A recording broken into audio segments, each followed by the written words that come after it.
nange okubasanga. Yeah man. Yeah man. Newe sesa kabanyirire batyanjakala babe baferia baleke masanganzira baby oyimbule fe tutekewo baria sazeo kankere ku Celeb Jazz kambeko iyo siyachere love yo yagere kwebere. Hey yo, what's up? Yenze Martha Mukisa era mbera konyo ku Celeb Jazz. Keep it locked. Subscribe ku Celeb Jazz. Sango kangamwa sango baba funya mugongo sango sula mwa kasango tofa kubigambo gwe kusango kwa nyini yeah Celeb Jazz bagalo mmanyi ate kirozo kyolo luyinga era Kenzo amusinkana mutya kale okolo luyinga ekirozo kyolimba luno kyaleetebwa Black Magic Entertainment netuukirira omwami Edirisa Musuuza era nakkiriza netukuba hit yeah era Eddie Kenzo namusanga mu studio olunaku olwo nanyaniriza bulungi nasanyukira nangamba bannaye bulijjo oliwa nalondayo akayimba kasango nagamba tetukakole oluyimba kati we luli wano sango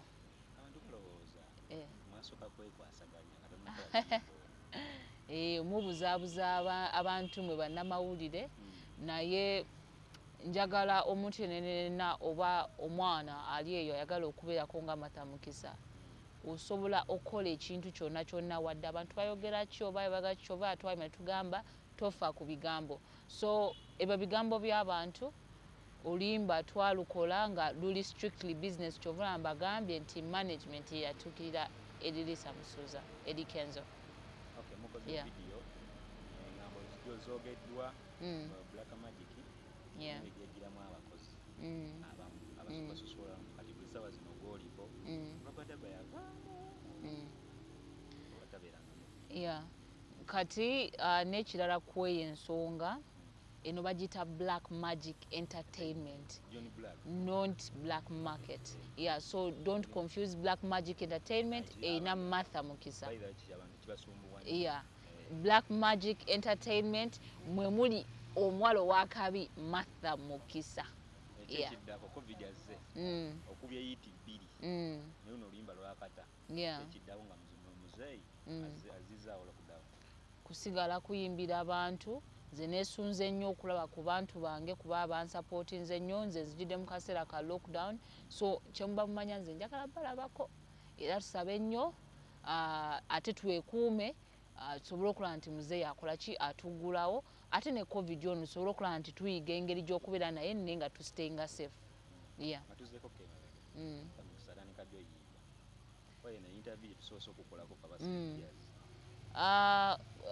tugambe nti no business Martha Mukisa atandise okuyimba kati atambuza omwaka gwe ogwokubiri 2020 Black Magic Entertainment we unsigninga yeah wasoma ebya music naye ndi musical gwenga gwe omuntu nze nga nze omuntu wasoma biki nasoma I did a diploma in textile designing and technology yeah nowe wagula nojja mbaneno sewagula just okusoma it's a priority ate byenasomerera bintu byennekolera nga nze we mundaba wano ne smart nze nga nze nenereeta so nabisoma nti nange binyambe mu future nga ate we nina n'okuyimba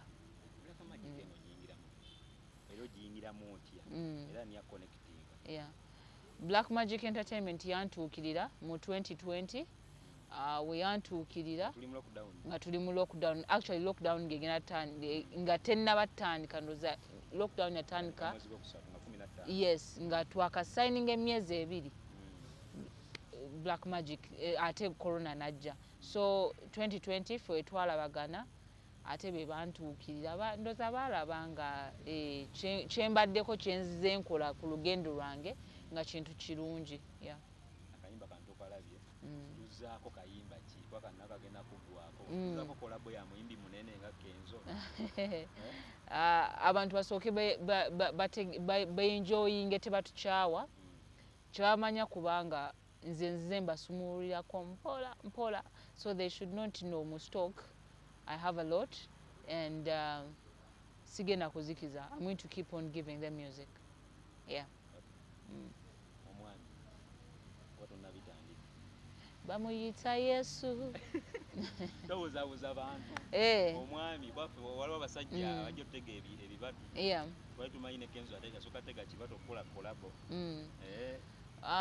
For now I'm concentrating ku music. Yes. Time wenetuuka kuba ndi mukazi and I want to be a responsible woman.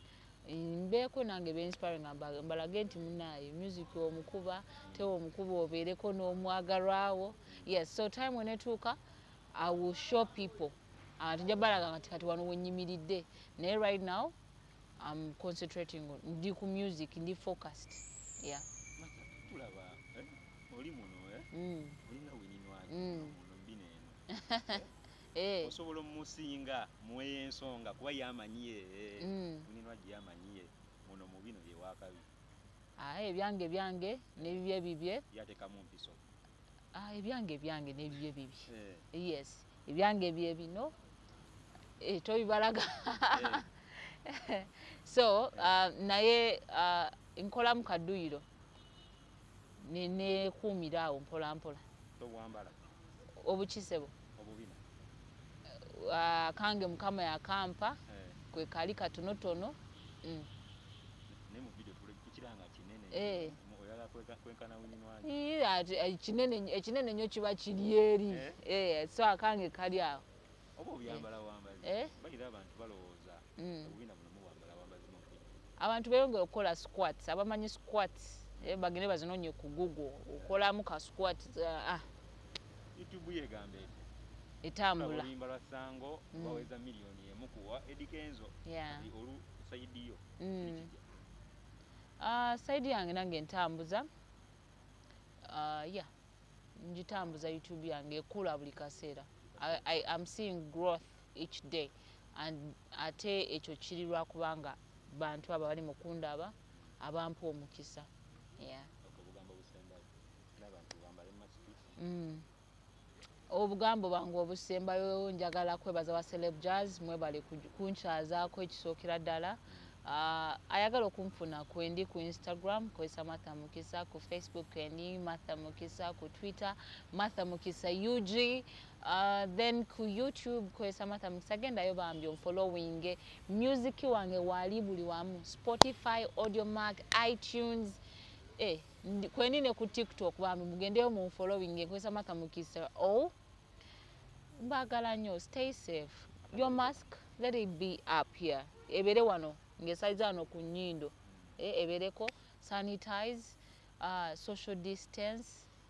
Tubagala nnyo bambi mwekuume mukama ayongere okubakuuma tusabirigane. I love you. Akaterekeka.